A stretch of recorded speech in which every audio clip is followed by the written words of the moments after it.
words getting together. And so if you look at behind the words, you can see that that partnership between the public and the private is indeed one of the mechanisms by which plunder occurs in the form of privatization of the public sector and transfer of public money from taxpayers into the pockets of the rich and of the private sector, of the corporate sector.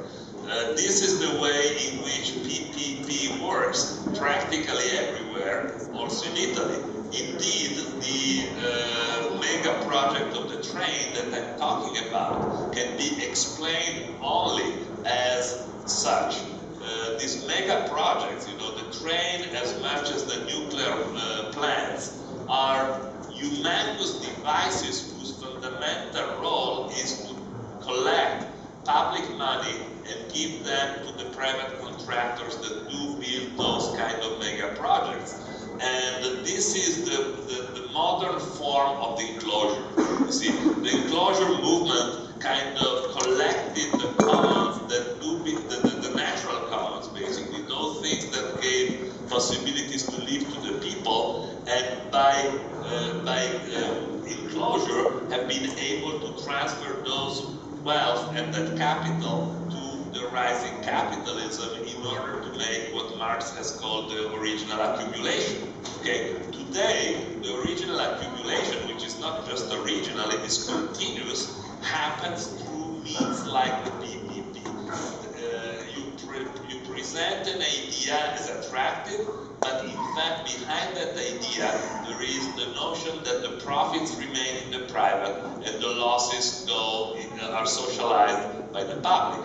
And the reaction of both the Obama administration and the European administration to the crisis in 2008 has been exactly that. Take the public money of the taxpayers, produce a state of emergency and a state of necessity by which you kind of try to persuade everybody that without the banks and without Wall Street we could not live.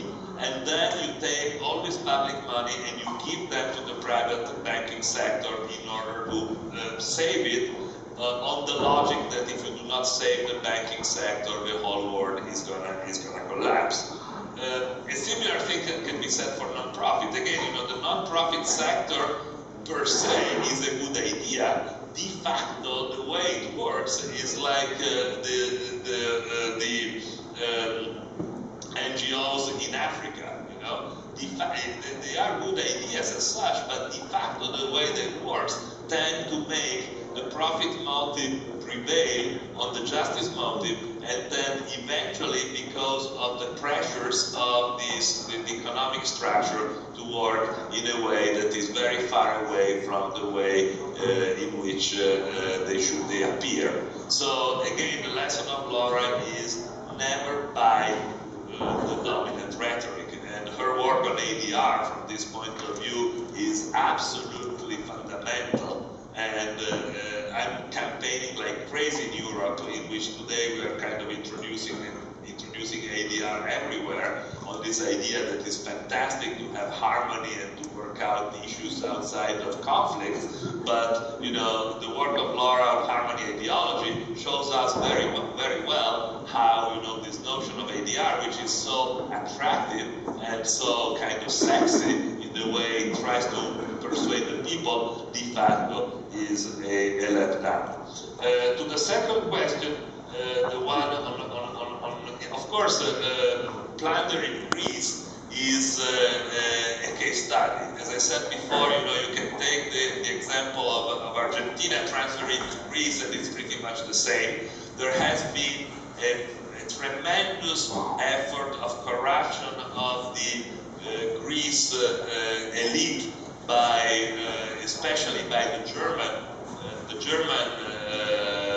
foreign policy, to persuade the Greece elite to get into consumption habits that were very good for the producers of Mercedes, of Audi, and of expensive luxuries in Germany to sell them in Greece. There has been a massive effort to persuade Greece to over-indebt itself in order to organize the Olympics by introducing by creating mega structures that just simply are crazy for like a few weeks of games. And all of that has been produced by external pressures. And now, you know, the results of that is that in order to make Greece pay its debt, plunder occurs in the form of privatization of structures, of privatization of water, of all the kind of things that we've seen in the past in Latin America or in Africa. That's where now we're seeing there, right in the heart of Europe. I will stop here because I don't want to take away time from Ralph, and here it's very late and I want to hear him and not go to bed at 5 o'clock.